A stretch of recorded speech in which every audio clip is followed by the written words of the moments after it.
It is mindful of the legacy of service and devotion to this country set by my beloved mother, the late Queen, that I deliver this, the first King's speech, in over 70 years. Monarchies around the world are purely for historical show and ceremonies. And when Queen Elizabeth delivered her addresses to the UK and indeed the Commonwealth, she was always very careful to avoid getting too political. Because the UK has a parliament answerable to the people to take care of that, she didn't need to get involved, and she didn't.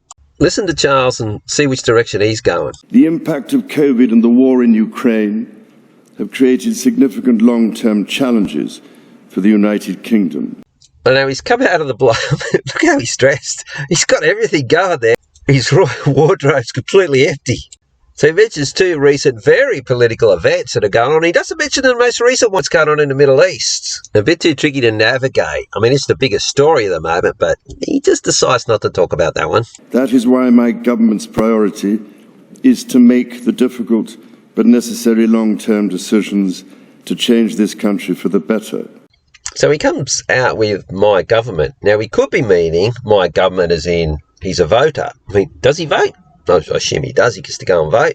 So, okay, well, that's my government from a voter perspective. But then he starts to get very dictatorial as to what they're going to be doing. Is he talking about my government as in I'm running the show? Well, listen to what he says. My ministers focus. My ministers? Is there something a regular voter says? Have you ever said that? Oh, that's my minister. You might have said my government. But he's talking like they're his ministers as the king. Is on increasing economic growth and safeguarding the health and security of the British people.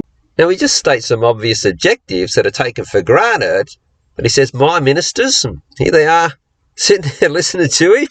My government will continue to take action to bring down inflation, to ease the cost of living for families, and help businesses fund new jobs and investment. Representative democracies work off implied consent and make non-binding promises, and the rest of the time they just go and do what they like. So what does he mean by will? Does he have a contract with them? Because there's no options here. There's no compromises. You will do it. My ministers will support the Bank of England to return inflation to target by taking responsible decisions on spending and borrowing. Now, this is now no longer a speech that's just covering things broadly. He's starting to get down to actual policy decisions. Those policy decisions appear to be for the people, and that's what's getting people in here. But that's not what this is about. He said they will. This is him getting directly, this is the big story here, getting involved in policy at this point. It gets worse. These decisions will help household finances, reduce public sector debt, and safeguard the financial security of the country. Now, he's making out like, well, the politicians have dropped the ball on all of this and I'm needed.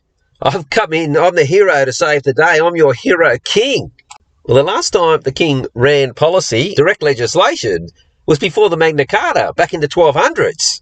So you can see the time-honoured problem, reaction, solution. Problem is, politicians, when the people guide them, they just can't do the job. But here he is as the solution. Legislation will be introduced. Legislation will be, I told you it got worse, will be introduced. He's not talking as a voter now, because the voters don't get to do that, but he's doing it. To strengthen the United Kingdom's energy security. This bill will support the future licensing. All right, he's now drilled down to, there was policy, legislation, now a specific bill. They will bring this in. Where did this bill come from? What, did he write it? What are his qualifications to start writing bills that they will introduce? Well, is there someone behind him that may want these bills introduced? Helping the country to transition to net zero by 2050 without adding undue burdens on households. All right, he's gone right to the heart of what he's about, and that's the Terra Carta. I did a video on it. I'll put a link to it if it's still up. Now, what's happened is in Canada, in Europe, and in the UK, the people have told these characters to go and get stuffed.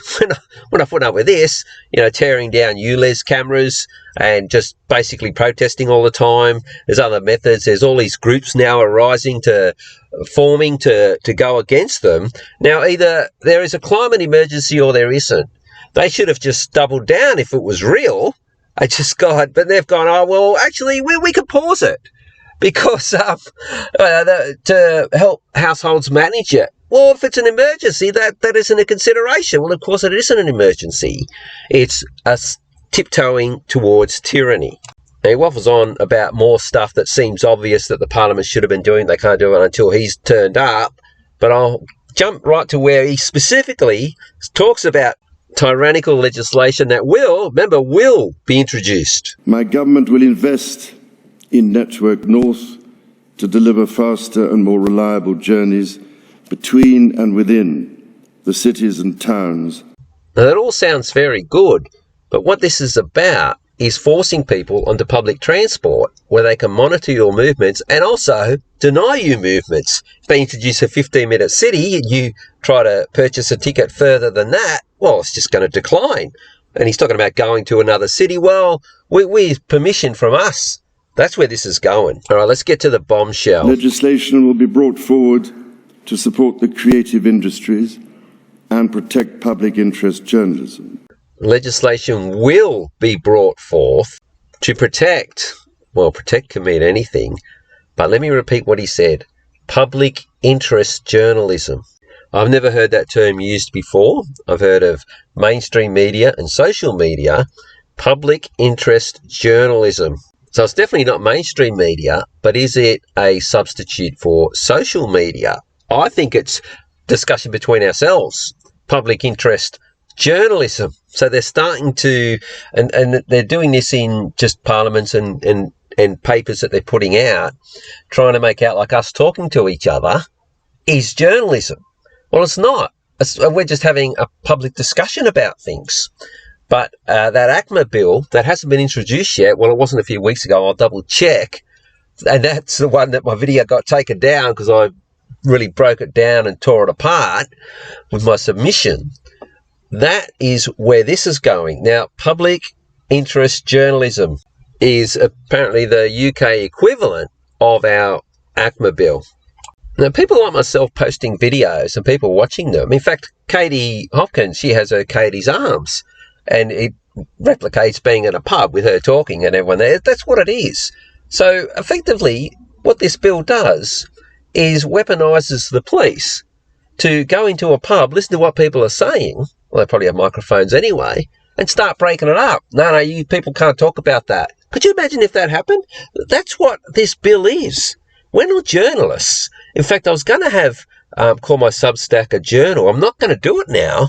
Based on what he just said, I'm going to call it a speaker's corner, a speaker's box, something like that, where it's just people talking amongst each other, not categorising it as media or journalism. I'm very careful now. I'm glad I came across this video.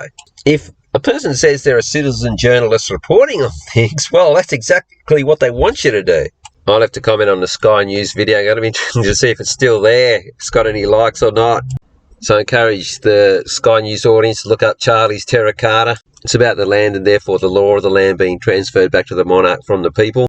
And mention that, well, it's nice you get Charles. You'll be just a puppet. It's actually going to be the bankers and all the corporations that will be ruling everybody.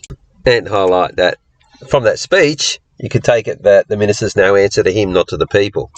I call him a costume ribbon cutter because that's what he should be. Now, the problem for Australia, as we found out during COVID, is we've got one of his representatives that works directly for him, where the Constitution was suspended for COVID. See, Hunt, as minister, can't suspend a constitution. That's why he didn't make the emergency declaration. Only the Governor-General can, and that's the power of King Charles. And you can see the power he's going to wield over the Parliament in the UK. Well, that's going to trickle down to us here as well. So this tells us that we've got to get out from under this monarchy. It's been a couple of 100 years now. I think we need to cut ourselves loose. Yeah, it wouldn't be that difficult. We can essentially keep the same constitution, just omit any references to the Governor-General and introduce that veto voice that I advocated for, where the people can step in like the Governor-General does, but it's us. So that's what we've got to aim for, a People's Bank and a veto voice constitution where we run the show. So I'm really glad I'm delaying putting out this Substack. I haven't been happy with how it's looking and that, but I'm putting a lot of work into it. And my provisional name, it may change before I go live with it, is a speaker's box as opposed to a journal. All right, that's it for this one.